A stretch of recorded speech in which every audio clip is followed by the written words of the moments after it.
politique. C'est rude, la politique. C'est rude. Et la chronique aussi, c'est rude. Hein, Fred? Qu'est-ce que je dis, Fred? Philippe. Est-ce qu'on peut refaire l'intro? Oui, voilà. Et la chronique aussi, c'est rude, hein, Philippe? Mais Philippe bien sûr, Battaglia. bonjour à tous. Bonjour, aujourd'hui j'ai un aveu à vous faire, une confession.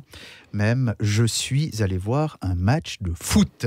Oh, voilà, alors. je sais, ça paraît fou, totalement incroyable. Et pourtant, le 26 octobre 2019, à 19h, je me trouvais au stade de Tourbillon pour assister à la rencontre Sion-Genève. Afin de dissiper les doutes de mes proches les plus incrédules, je vous ai même apporté le billet de cette rencontre. Voilà, comme preuve, hein, admirez-le, je le montre même à la caméra. C'est une place offerte. Voilà, c'est Ou bien... non, je l'ai payé 25 francs, monsieur, 25 francs. Vous avez choisi le bon match. Hein. Mettons tout de même les choses dans le contexte. Je me suis rendu à ce match à l'occasion d'un enterrement de vie de garçon. Le marié étant un supporter inconditionnel du club sédunois, le choix de la date nous a paru évident. Toutefois, pour corser un peu les choses, nous l'avions revêtu d'un maillot du club de Lausanne, histoire d'être sûr de n'être les bienvenus nulle part. Le danger est notre vie, l'adrénaline, notre drogue. Heureusement, nous étions sous la protection rapprochée d'un être mi-homme, mi-animal, à la musculature impressionnante, bien que dissimulé derrière ce que je devine être une centaine de cheeseburgers, à la barbe foisonnante et au cigare turgescent, un être à part répondant au patronyme de l'ours. Pour ma part, je suis convaincu qu'il s'agit là de son nom de baptême. Je suis incapable d'imaginer cet homme porter un sobriquet anodin tel que Jean-Pierre ou Raymond. Un homme, selon mon cœur, à la fragilité brute et à la pudeur touchante lorsqu'il dissimule son sexe sous une table pour uriner dans la tribune nord.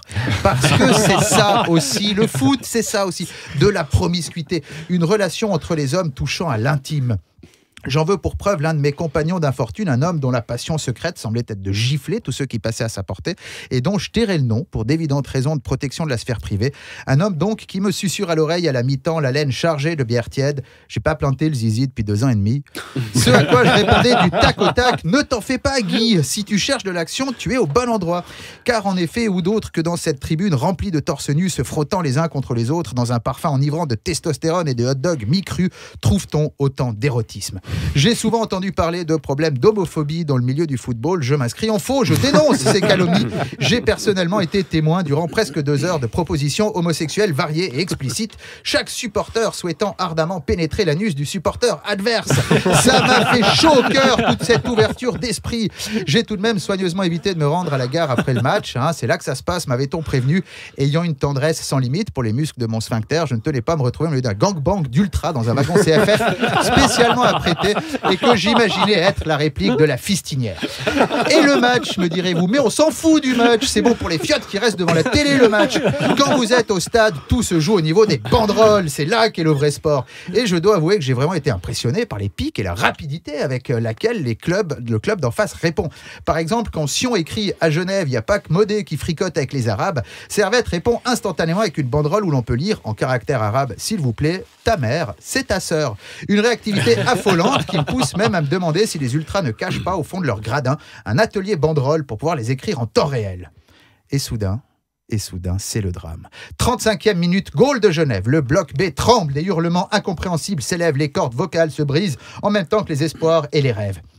Qu'à cela ne tienne, 39e minute, égalisation de la capitale valaisanne. Les yeux des Sédunois scintillent de milliers d'étoiles, pourtant au nombre réglementaire de 13. L'ambiance est électrisante, les poils de mes bras se hérissent, je suis emporté par la vague humaine qui se jette sur les grillages pour encourager leurs nouveaux gladiateurs. Et alors, rien. Plus rien du tout. Un match chiant comme la mort qui se termine sur le score hautement symbolique de 1 partout. Un score qui me conforte dans mon intuition première. Personne ne sortira grandi de ce stade.